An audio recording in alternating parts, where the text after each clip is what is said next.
attention please. Please understand, 75% of snake bites are non-poisonous.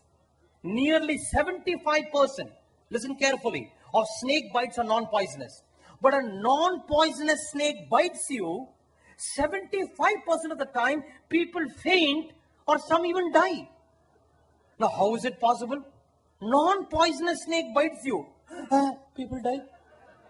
Logically, snake should die. Because हमारा भीतर इतना विष है ना भी, with burger, cheese and pizzas and Pepsis and colas. Whereas snake, at least natural food it.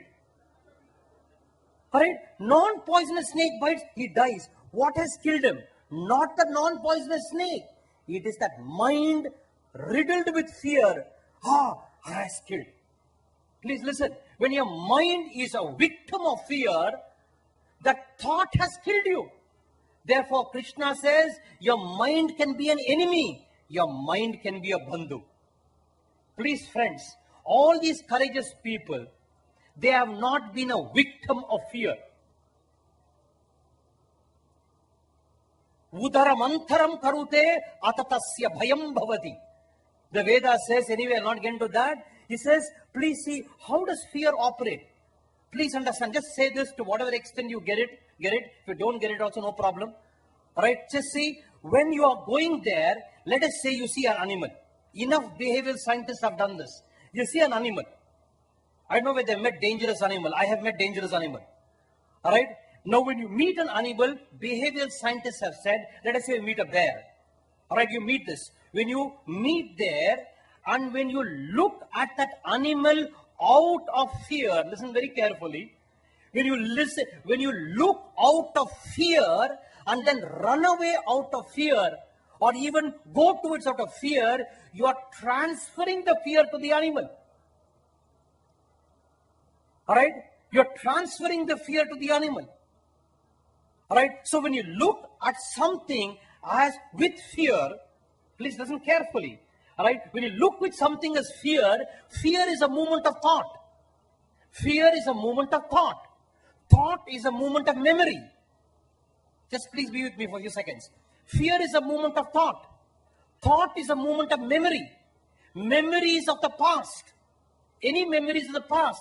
From the past, you are looking at the present.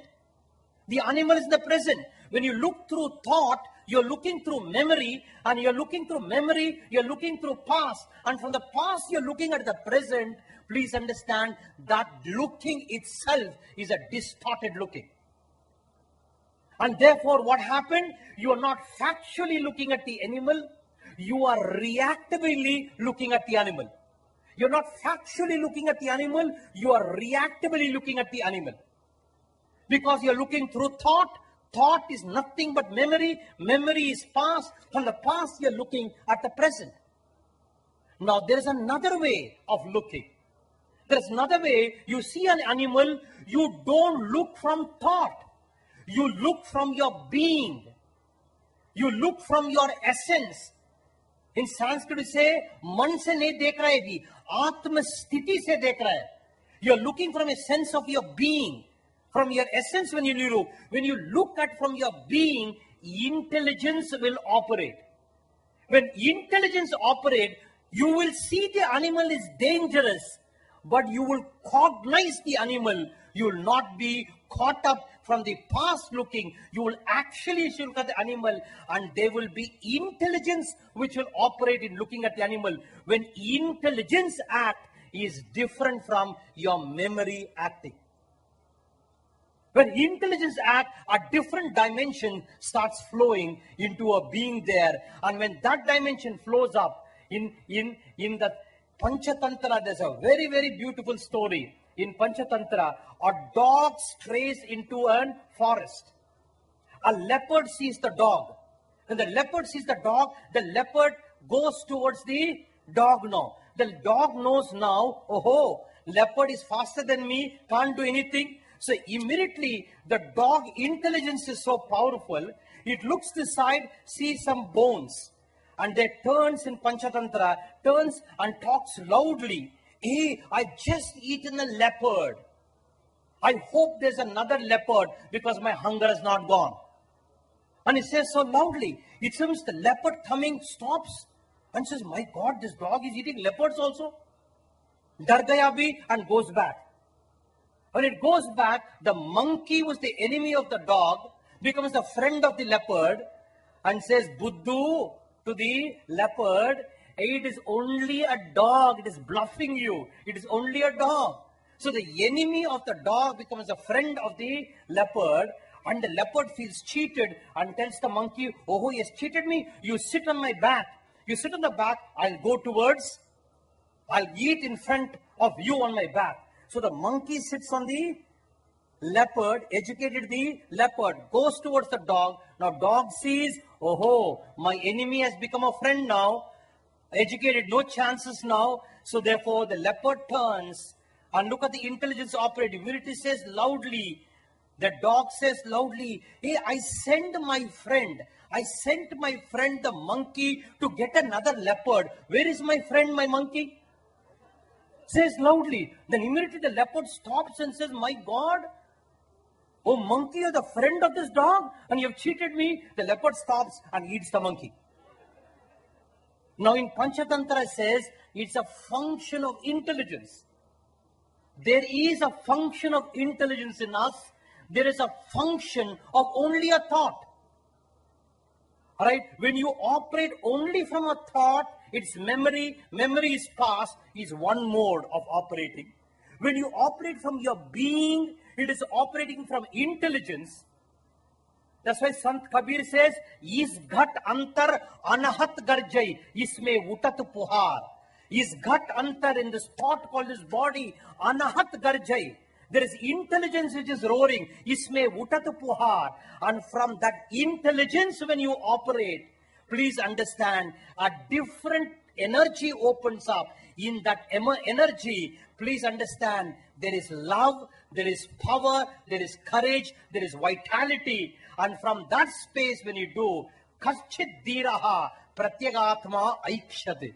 The Upanishad says that courageous person opens up another dimension altogether, friends. And therefore, all these great acts of courage are somewhere the being state opens up more than the fear state opening up.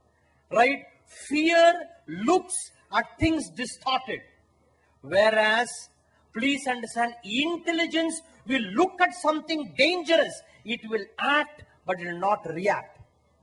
And there's an ocean of difference between these. And therefore, when your being operates, another form of intelligence altogether exists. I will say one and try to end up here. Right? There's a very beautiful incident in the life of Bruce Lee. I'm sure you know Bruce Lee, a great martial artist.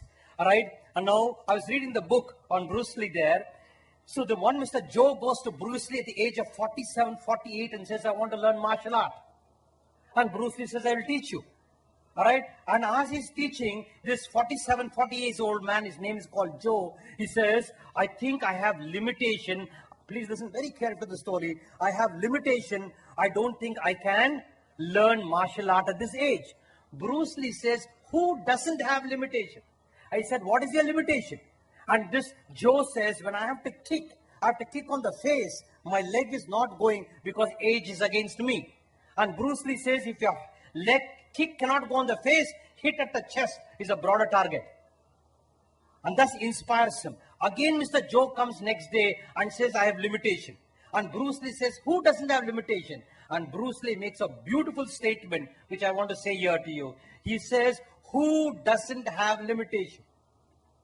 I always tell myself, says Bruce Lee, he says, my capability is beyond my limitation. Bruce Lee says, my capability is beyond my limitation. I always tell myself, and I tell you, even I have limitation. Nobody knows my right leg or left leg is 1 inch shorter than the other leg. And nobody knows that, he says. As I was reading the book, I was shocked. He said, I've used my limitation to my advantage. And therefore, you see, Bruce Lee puts one of his legs forward there. Nobody is aware of it because I always tell myself, our capabilities are beyond our limitation. Thus, he motivates Mr. Joe. Again, few days, Joe comes back and says, I have limitation. And Bruce Lee again tells